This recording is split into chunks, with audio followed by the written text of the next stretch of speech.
விருதுநகர் மாவட்டம் கிருஷ்ணன் கோவிலில் கல்வி பணியில் கடந்த 34 ஆண்டுகளாக சிறப்பாக சேவையாற்றி வரும் VPMM கல்வி நிறுவனங்கள், கலை மற்றும் அறிவியல் கல்லூரி, பொறியியல் கல்லூரி, நர்சிங் கல்லூரி, கல்வியியல் கல்லூரி உள்ளிட்ட பல்வேறு கல்வி நிறுவனங்கள் ஒரே வளாகத்தில்.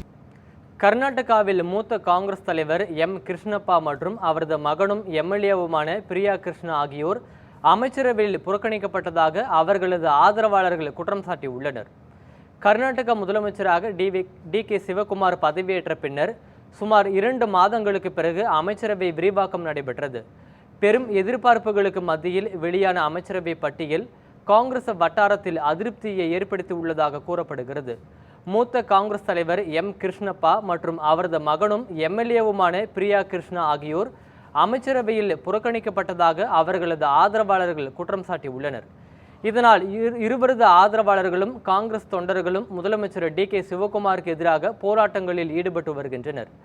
விஜயநகர் தொகுதியில் M. கிருஷ்ணப்பா தொடர்ந்து 4 முறையும், பிரியா கிருஷ்ணா 3 முறையும் வெற்றி பெற்றுள்ள நிலையில் அவர்களது அமைச்சர் பதவி வழங்காதது ஆதரவாளர்களிடையே அதிருப்தியை ஏற்படுத்தியுள்ளது.